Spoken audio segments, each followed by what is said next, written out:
स्वागत है एक बार फिर से आप सभी का exam Guruji by Arvind sir YouTube channel में। देखिए, उत्तर प्रदेश पुलिस कांस्टेबल 60,244 पदों के री एग्ज़ाम जो आपके होने वाले हैं उसको ध्यान में रखते हुए मानसिक अभिरुचि यानी मेंटल एप्टीट्यूड की क्लासेस लगातार हो रही हैं, जिसकी एक अलग से नई प्लेलिस्ट बना दी गई है यूपी पुलिस री एग्ज़ाम 2024 मानसिक अभिरुचि के नाम से।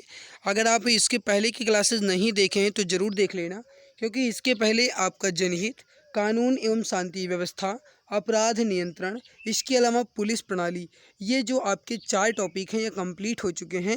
आज जो आपका स्टार्ट होने वाला है या जो आज आपकी क्लास होने वाली है ये है सांप्रदायिक सद्भाव की। मेरे भाई, ये आपका जो सांप्रदायिक सद्भाव है इसको आज हम पढ़ेंगे। तो चलिए शुरुआत करते हैं पहले सवाल से। देखिए, सांप्रदायिक जो सौहार्द है या फिर कहा जाए सांप्रदायिक जो सद्भाव है, इसे आप सौहार्द के नाम से और सद्भाव के नाम से, दोनों नाम से आप जानते हैं। इसको बताने से पहले मैं कुछ यहाँ पे इम्पोर्टेंट पॉइंट्स आपको बता देता हूँ, उसके बाद मैं आगे क्वेश्चंस को ध्यान में रखूँगा। देखिए, ऊपर वाला जो है आप इसको पढ़ लीजिएगा, जब मैं पीडीएफ दूंगा उसमें आप पढ़ लीजिएगा, ये इंपॉर्टेंट है तो मैंने यहाँ पे ले रखा है। बाकी जो इम्पोर्टेंट और है वो मैं आपको यहाँ पे बता देता हूँ। देखिए, सांप्रदायिक सौहार्द से संबंधित खबरों को मीडिया कर्मियों से सही अवगत कराया जाना चाहिए। सांप्रदायिक घटनाओं के परिप्रेक्ष्य में इंटरनेट तथा फेसबुक पर सतर्क दृष्टि रखी जानी आवश्यक है। संवेदनशील क्षेत्रों में वॉच टावर बनाया जाना चाहिए तथा जनपद के समस्त धार्मिक स्थलों की सूची तैयार की जानी चाहिए। देश में शांति, निरपेक्षता, धर्मनिरपेक्षता एवं सांप्रदायिक सौहार्द को बढ़ाने के उद्देश्य से राष्ट्रीय सांप्रदायिक सद्भाव प्रतिष्ठान द्वारा वर्ष 1996 में सांप्रदायिक सौहार्द पुरस्कार की स्थापना की गई। ये पुरस्कार संगठन श्रेणी एवं व्यक्तिगत श्रेणी में प्रदान किया जाता है। इस पुरस्कार के अंतर्गत प्रशस्ति पत्र के साथ व्यक्तिगत श्रेणी में प्रत्येक विजेता को 5 लाख रुपए और संगठन श्रेणी में 10 लाख रुपए की धनराशि प्रदान की जाती है। गृह मंत्रालय भारत सरकार ने 19 नवंबर से 25 नवंबर 2015 को कौमी एकता सप्ताह दिवस के रूप में मनाया। इसके अंतर्गत 19 नवंबर 2015 को राष्ट्रीय एकता दिवस के रूप में मनाया गया। राष्ट्रीय एकता दिवस के अवसर पर धर्मनिरपेक्षता, अहिंसा और असांप्रदायिकता आदि विषयों पर बैठकों एवं सेमिनार का आयोजन किया गया। 20 नवंबर 2015 को अल्पसंख्यकों का कल्याण दिवस के रूप में मनाया गया। 21 नवंबर 2015 को भाषाई सामंजस्य दिवस के रूप में मनाया गया। 22 नवंबर 2015 को कमजोर वर्ग दिवस के रूप में मनाया गया। 23 नवंबर 2015 को सांस्कृतिक एकता दिवस के रूप में मनाया गया। इस अवसर पर प्राचीन भारतीय परंपराओं पर सांस्कृतिक कार्यक्रम प्रस्तुत किए गए तथा अनेकता में एकता का संदेश दिया गया। 24 नवंबर 2015 को महिला दिवस तथा 25 नवंबर 2015 को प्राकृतिक संरक्षण दिवस के रूप में मनाया गया। सांप्रदायिक सौहार्द के लिए राष्ट्रीय संस्था नामक स्वायत्त संस्था ने गृह मंत्रालय के साथ मिलकर कौमी एकता सप्ताह के अनुरूप सांप्रदायिक सौहार्द अभियोजन का आयोजन किया। 25 नवंबर 2015 को सांप्रदायिक सौहार्द झंडा दिवस मनाया गया। ये संस्था सांप्रदायिक सौहार्द एवं राष्ट्रीय एकता को बढ़ाने के लिए कार्य करती है। यहाँ पे कुछ इंपॉर्टेंट पॉइंट्स मैंने आपको बता दिए हैं। अब मैं इस पे संबंधित जो सवाल हैं वो आपके कंप्लीट करवा देता हूँ। यूपीएसआई एएसआई में पूछा गया सवाल है, सवाल समझिएगा क्या कह रहा है। पहला सवाल है आपके सामने कि आपका महान अभिप्राय अपने समाज में सांप्रदायिक सौहार्द कायम कर रखना है, आप इसे किस प्रकार कर सकते हैं। आपका महान अभिप्राय है कि अपने समाज में सांप्रदायिक सौहार्द आप कायम रख सकें और आप इसे किस प्रकार कर सकते हैं। हमेशा केवल उसी को स्वीकार करें जो बहुसंख्यक समुदाय चाहता है, ऐसा नहीं है। किसी विशेष समुदाय के धार्मिक भाषणों के प्रचारण को प्रतिबंधित करना चाहिए, हम ऐसा भी नहीं कर सकते हैं। तालमेल न बनाए रखने के परिणामों के बारे में सांप्रदायिक प्रमुखों को धमकी देना, ऐसा नहीं है। राइट उत्तर आपका डी ही होगा, क्योंकि व्यक्तियों की डर, ईर्ष्या और घृणा से ऊपर उठने में मदद करें, इसी वजह से हम सांप्रदायिक सौहार्द को कायम रख सकते हैं। राइट उत्तर होगा आपका option number D, correct answer हो जाएगा। अगला सवाल देखिए, क्वेश्चन नंबर 2 आपसे क्या कह रहा है। इनमें से आपकी राय क्या है। जाति जीवन में सर्वोपरि है, मित्रता और स्नेह जाति से परे हैं, किसी को अपनी जाति के विरुद्ध नहीं जाना चाहिए, या जाति के प्रति ईमानदारी सबसे सुरक्षित मार्ग है। अब आप थोड़ा सा समझने की कोशिश कीजिएगा इस क्वेश्चंस को। सवाल क्या कह रहा है कि इनमें से आपकी राय क्या है। मेरे भाई, थोड़ा सा इंपॉर्टेंट सवाल है, ध्यान दीजिएगा। जाति जीवन में सर्वोपरि है, ऐसा नहीं है। जाति जीवन में सर्वोपरि हम ऐसा नहीं कह सकते कि जाति ही सर्वोपरि है, गलत है। मित्रता और स्नेह जाति से परे हैं, ये बिल्कुल सही आंसर है।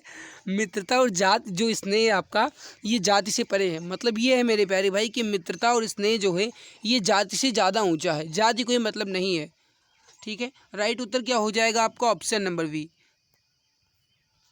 यूपीएसआई रैंकर एग्जाम में पूछा गया सवाल है। अगला सवाल क्वेश्चन नंबर 3 है आपके सामने। एक पुलिसमैन को डैश के प्रति जिम्मेदार होना चाहिए। एक पुलिसमैन को किसके प्रति जिम्मेदार होना चाहिए? समाज के प्रति, जाति के प्रति, स्वयं के प्रति, या किसी के भी नहीं। देखो, हम जाति के प्रति कभी नहीं कहेंगे, क्योंकि मैंने आपको बता दिया कि जाति जो है ये गाइस जीवन में सर्वोपरि नहीं है, पहले ही आपने पढ़ा। स्वयं के प्रति आप नहीं हो सकते हैं, आपको खुद के हित के लिए कोई भी काम नहीं करना है अगर आप पुलिसमैन हैं तो।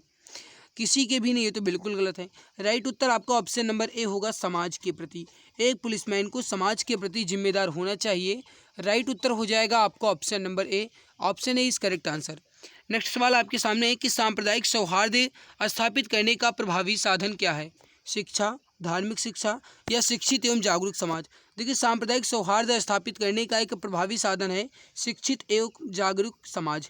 राइट उत्तर होगा आपका ऑप्शन नंबर सी, शिक्षित एवं जागरूक समाज। ऑप्शन सी करेक्ट आंसर आपका यहाँ पे हो जाएगा। अगला सवाल है कि सांप्रदायिकता का प्रमुख कारण क्या है? सांप्रदायिकता का प्रमुख कारण क्या है? धार्मिक संकीर्णता, व्यक्तिगत एवं राजनीतिक स्वार्थ, दोषपूर्ण नेतृत्व। राइट उत्तर होगा आपका डी आंसर। इसमें से सभी ऑप्शन डी आपका करेक्ट आंसर हो जाएगा। अगला सवाल आपके सामने है। सवाल क्या कह रहा है कि सांप्रदायिक सौहार्द बढ़ाने का प्रभावशाली उपाय क्या है? सांप्रदायिक सौहार्द बढ़ाने का प्रभावशाली उपाय क्या है? देखिए, प्रत्येक धर्म संप्रदाय का सम्मान करें, ठीक है। प्रत्येक धर्म या समुदाय के प्रति सम्मान व्यवहार, ठीक है। धर्म विशेष के प्रति नकारात्मक दृष्टिकोण, ये भी सही है। राइट उत्तर होगा आपका यहाँ पे जो ये होना चाहिए था,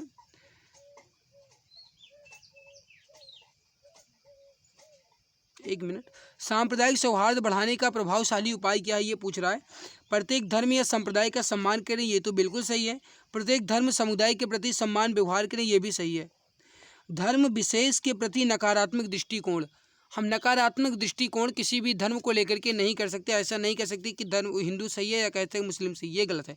नकारात्मक लिखना यहाँ पे ये गलत हो जाता है, और ये भी धर्म विशेष को दे दिया गया, इस वजह से ये गलत हो जाएगा। तो यहाँ पे राइट उत्तर जो होगा ये होगा ए और बी दोनों। Option D is correct answer, A and B दोनों। अगला सवाल आपके सामने है। सांप्रदायिक रूप से संवेदनशील क्षेत्र में नियुक्त प्रशासनिक एवं पुलिस अधिकारियों को सांप्रदायिक सौहार्द बनाए रखने के लिए क्या आवश्यक है? सांप्रदायिक रूप से संवेदनशील क्षेत्र में नियुक्त प्रशासनिक एवं पुलिस अधिकारियों को सांप्रदायिक सौहार्द बनाए रखने के लिए क्या आवश्यक है?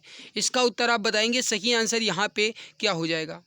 धार्मिक एवं राजनीतिक प्रबुद्ध जनों से संपर्क बनाकर सामंजस्य स्थापित, ठीक है। राजनीतिक दबाव में आकर एक पक्षीय कार्यवाही करें, नहीं भाई, हम एक पक्षीय कार्यवाही कभी नहीं कर सकते। पुलिस अधिकारी के रूप में आप एक पक्षीय कार्यवाही कभी नहीं कर सकते। धर्म विशेष के प्रति असंवेदनशीलता प्रदर्शित करें। असंवेदनशीलता होना कोई ज़रूरत नहीं होता। संबंधित क्षेत्र से अपना स्थानांतरण करवा लें, यानी कि हम अपना वहाँ पे ट्रांसफ़र करवा लें, ऐसा भी नहीं है। सही उत्तर, करेक्ट उत्तर, परफेक्ट उत्तर आपका होगा, ये होगा ऑप्शन नंबर ए। धार्मिक व राजनीतिक प्रबुद्ध जनों से संपर्क बनाकर सामंजस्य स्थापित करें। राइट उत्तर होगा आपका ऑप्शन नंबर ए। अगला सवाल आपके सामने है। सवाल क्या कह रहा है? सवाल है कि सांप्रदायिक सौहार्द के बिगड़ने पर पुलिस के लिए आवश्यक क्या है? सांप्रदायिक सौहार्द के बिगड़ने पर पुलिस के लिए आवश्यक क्या है? जोनल पुलिस मुख्यालय एवं नियंत्रण कक्ष को तत्काल सूचना दी जाए, ठीक है। वरिष्ठ पुलिस अधिकारी गण तत्काल घटना स्थल पर पहुंचे, ये भी ठीक है। धार्मिक स्थलों को चेक किया जाए, ये भी ठीक है। मतलब राइट उत्तर होगा आपका डी आंसर, उपरोक्त सभी। ऑप्शन डी करेक्ट आंसर आपका हो जाएगा। अगला सवाल है कि सांप्रदायिक सौहार्द बनाए रखने के लिए क्या आवश्यक है? सांप्रदायिक सौहार्द बनाए रखने के लिए क्या आवश्यक है, इसका आंसर आप बताएंगे। राइट उत्तर क्या होगा? सही आंसर क्या होगा? अफवाहों पर प्रभावी नियंत्रण रखा जाए, ठीक है। आवश्यकता अनुसार न्यूनतम बल का प्रयोग, ठीक। संबंधित खबरों को सही मीडिया से अवगत कराना, मतलब गोदी मीडिया वाला काम ना हो, ये भी सही है। तो सांप्रदायिक सौहार्द को कायम बनाए रखने के लिए अफवाहों पर प्रभाव नियंत्रण रखें, आवश्यकताएं के अनुसार कम से कम बल का प्रयोग करें, और संबंधित जो खबर है उसको सही मीडिया में अवगत कराएं। राइट होगा आपका डी आंसर, उपरोक्त सभी। ऑप्शन डी करेक्ट आंसर आपका यहाँ पे हो जाएगा। अगला सवाल आपके सामने क्वेश्चन अगला है कि सांप्रदायिक सौहार्द बनाए रखने में प्रभावी माध्यम क्या है? फेसबुक, इंटरनेट, ठीक है। समाचार पत्र, केबल नेटवर्क, सबके सब है। डी आंसर राइट होगा। अगला है कि भारतीय संविधान में धार्मिक स्वतंत्रता का अधिकार किसमें वर्णित है? ये आपका जीके का भी सवाल हो जाता है, ये आपका इसमें मानसिक अभिरुचि यानी रीजनिंग का भी सवाल हो जाता है। तो मेरे प्यारे भाई एक इंपॉर्टेंट सवाल आपका ये बन जाता है। देखिए समझिएगा, भारतीय संविधान में धार्मिक स्वतंत्रता का अधिकार अनुच्छेद 25 से 28 के अंतर्गत है। राइट आंसर होगा आपका ऑप्शन ए अनुच्छेद 25 से 28 के अंतर्गत। अगला सवाल आपके सामने, सवाल क्या कह रहा है समझने की कोशिश कीजिएगा। देश में शांति, धर्मनिरपेक्षता एवं सांप्रदायिक सौहार्द को बढ़ाने के उद्देश्य से राष्ट्रीय सांप्रदायिक सद्भाव प्रतिष्ठान द्वारा स्थापित किया गया पुरस्कार कौन सा है। अभी जब मैंने आपकी क्लास स्टार्ट की है, क्लास के स्टार्टिंग में ही मैंने आपको इसके इंपॉर्टेंट पॉइंट्स में बता रखा है। राइट आंसर जो हो जाएगा ये हो जाएगा राष्ट्रीय सांप्रदायिक सौहार्द पुरस्कार, ऑप्शन बी करेक्ट आंसर आपका हो जाएगा। अगला सवाल आपके सामने कि देश में गृह मंत्रालय भारत सरकार द्वारा 19 नवंबर से 25 नवंबर 2015 को क्या मनाया गया। राइट आंसर क्या हो जाएगा यहाँ पे आपका, ये हो जाएगा आपका ऑप्शन नंबर ए कौमी एकता सप्ताह दिवस, ऑप्शन ए करेक्ट आंसर हो जाएगा। गृह मंत्रालय भारत सरकार द्वारा 19 नवंबर 2015 को क्या मनाया गया, बताएंगे इसका राइट आंसर यहाँ पे क्या हो जाएगा। गृह मंत्रालय भारत सरकार द्वारा 19 नवंबर 2015 को क्या मनाया गया।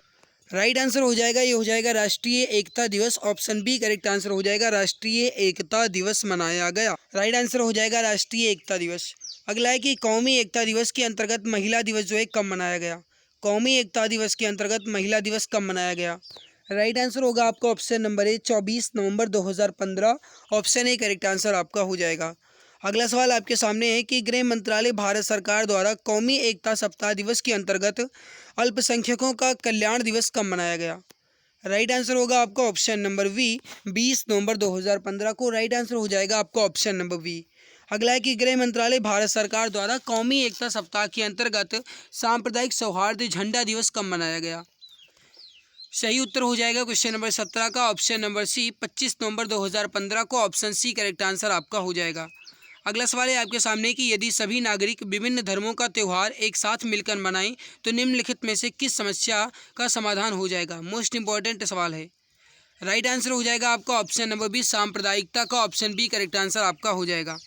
अगला सवाल है कि पुलिस को गश्त लगाते समय सांप्रदायिक सौहार्द को ध्यान में रखने के लिए क्या क्या करना चाहिए। मोस्ट इंपॉर्टेंट सवाल है, बताइए राइट आंसर क्या हो जाएगा। पुलिस को गश्त लगाते समय सांप्रदायिक सौहार्द का ध्यान रखते हुए क्या करना चाहिए। राइट उत्तर हो जाएगा यहाँ पे आपका, देखिए सभी वर्ग के लोगों के साथ समान व्यवहार, ठीक है। सभी वर्ग के लोगों को एक दृष्टि से देखना, कहने का मतलब है सभी लोगों को एक दृष्टि से हम देखें, ये भी सही है। सभी वर्ग के लोगों को एक साथ दंडित करना नहीं, भाई ऐसा तो नहीं है। राइट उत्तर होगा D answer, A and B दोनों, option D is correct answer. अगला सवाल आपके सामने है कि एक थाने के भार साधक अधिकारी का सांप्रदायिक दंगों की परिस्थिति में क्या कर्तव्य है। बताइए राइट आंसर क्या हो, बताइए सही आंसर क्या हो जाएगा। एक थाने के भार साधक अधिकारी के रूप में सांप्रदायिक दंगों की परिस्थिति में आपका क्या कर्तव्य है। अपने धर्म से संबंधित समुदाय का पक्ष लेना नहीं, भाई अपने धर्म का पक्ष कभी नहीं ले सकते हैं। कहने का मतलब यह है कि अगर आपकी जाति का आपके थाने में कोई आता है तो आप ऐसा नहीं कहेंगे कि ये हमारी जाति का है, हम इसका पक्ष ज़्यादा करेंगे, ऐसा कभी नहीं कह सकते। दोनों पक्षों में सद्भाव कायम रखने का प्रयास करेंगे, कुछ हद तक सही है। मामले में तटस्थ रहना यानी कि मामले से किनारे हो जाना नहीं। राइट होगा आपका बी आंसर, दोनों पक्षों में सद्भाव कायम रखने का हम प्रयास करेंगे। राइट उत्तर होगा आपका ऑप्शन बी। अगला सवाल आपके सामने कि यदि आप एक आम शहरी हैं तो सांप्रदायिक दंगे के वक्त आपका दायित्व क्या है।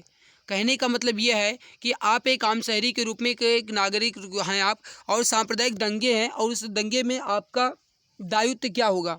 सांप्रदायिक दंगे की सूचना अविलंब पुलिस को देना, कहने का मतलब है कि सांप्रदायिक दंगे की सूचना जो है बिना किसी देरी के पुलिस को हमें देना पड़ेगा, बहुत बिल्कुल सही है। सांप्रदायिक समूह से दूरी बनाए रखना, ये भी सही है। अपने मोहल्ले के लोगों को अफवाहों पर ध्यान न देने के लिए समझाना, ये भी सही है। राइट होगा डी आंसर, उपरोक्त सभी, ऑप्शन डी करेक्ट आंसर आपका हो जाएगा।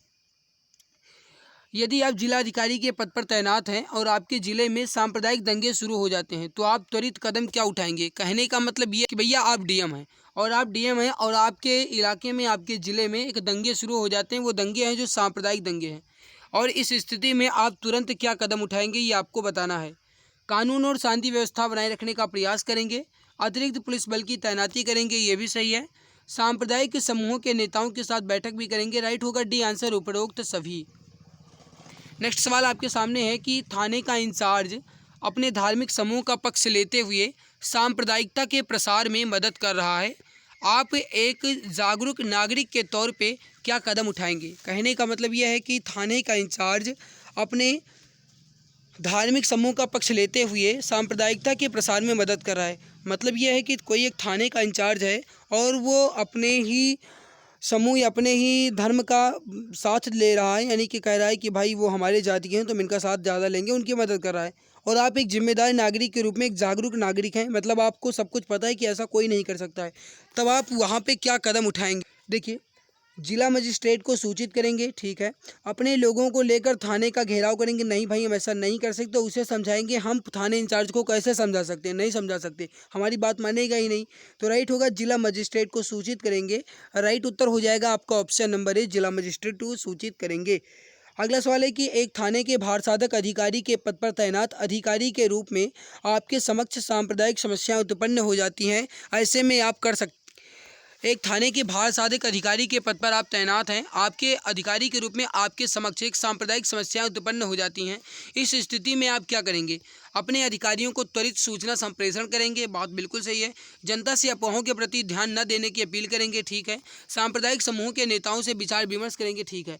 राइट होगा आपका डी आंसर, उपरोक्त सभी ऑप्शन डी करेक्ट आंसर आपका हो जाएगा। अगला सवाल है कि सांप्रदायिक सौहार्द से क्या अभिप्राय है? इसका आंसर आप बताएंगे। सांप्रदायिक सौहार्द से क्या अभिप्राय है? विभिन्न धर्म संप्रदाय मानने वालों के मध्य सद्भाव, विभिन्न धर्म संप्रदाय मानने वालों के अपने धर्म के प्रति कट्टरता, या फिर धार्मिक सांप्रदायिकता। देखिए, सांप्रदायिक सौहार्द से अभिप्राय क्या है कि विभिन्न धर्म संप्रदाय मानने वालों के मध्य सद्भाव। राइट होगा आपका ऑप्शन ए। आगे बढ़ते हैं, अगला सवाल देखते हैं। अगला सवाल है आपके सामने कि भारत में अनेकता में एकता है, इसे बनाए रखने के लिए क्या आवश्यक है? भारत में अनेकता में एकता है, इसे बनाए रखने के लिए क्या आवश्यक है? सांप्रदायिक सौहार्द आवश्यक है। राइट होगा आपका ऑप्शन नंबर बी। तो यहाँ पे गाइस जो आपका टॉपिक था सांप्रदायिक सद्भाव या सांप्रदायिक सौहार्द, ये आपका कंप्लीट हो चुका है। तो अब तक हमने जनहित, कानून एवं शांति व्यवस्था, सांप्रदायिक सौहार्द और इसके अलावा आपके अपराध नियंत्रण, इसके अलावा आपकी पुलिस प्रणाली, ये जो है मैंने कंप्लीट कर लिया है। अब जो आपका कंप्लीट होगा ये होगा विधि का शासन, इसके बाद अनुकूलन की क्षमता, इसके बाद व्यावसायिक सूचना बेसिक स्तर की, उसके बाद समकालीन पुलिस मुद्दे और कानून व्यवस्था, उसके बाद व्यवसाय के प्रति रुचि, मानसिक दृढ़ता, अल्पसंख्यकों एवं अल्प अधिकारों वालों के प्रति संवेदनशीलता और लैंगिक संवेदनशीलता। मतलब मेरे प्यारे भाई आपका 5-6 दिन में ये क्लास जो है बेहतरीन तरीके से मैं कंप्लीट करवा दूंगा और फिर आपका मानसिक अभिरुचि वाला कोई भी टॉपिक नहीं बचेगा। तो आई होप ये हमारी मेहनत आपको आज की अच्छी ज़रूर लगी होगी। भाई अगर अच्छी लगी है तो लाइक ज़रूर कर देना, और अगर आप चैनल पे पहली बार आए हो तो सब्सक्राइब जरूर कर लेना, ताकि आने वाली हर एक नई क्लास की नोटिफिकेशन आपको समय से मिला करे।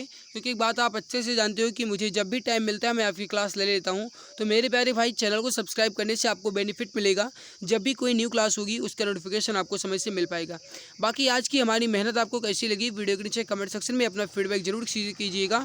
और मेरे प्यारे भाई एक बात आपको और बता दें कि एक ऐसा टॉपिक है जिसको एक बोरिंग सब्जेक्ट माना जाता है। मतलब जो मानसिक अभिरुचि है ये पढ़ने में मज़ा नहीं आता है, इसको आपको पढ़ना पड़ेगा पर मज़े के लिए नहीं पढ़ना है। मतलब ये कोई आर्केस्ट्रा या कोई नाच नचनिया वाला काम नहीं हो रहा है, इसको पढ़ना पड़ेगा, मज़े इसमें नहीं आएंगे, ठीक है। जो बच्चे कह रहे हैं कि मज़ा नहीं आ रहा पढ़ने में तो उसको मैंने बताया है। बाकी मेरे भाई आज की बेहतरीन लाजवाब क्लास में बस इतना ही। मिलते हैं इसके बाद एक और नई बेहतरीन वीडियोज़ में, तब तक के लिए खुश रहिए, मुस्कुराते रहिए, जी जान शिद्दत के साथ पढ़ाई करते रहिए। जय हिंद, जय भारत, वंदे मातरम।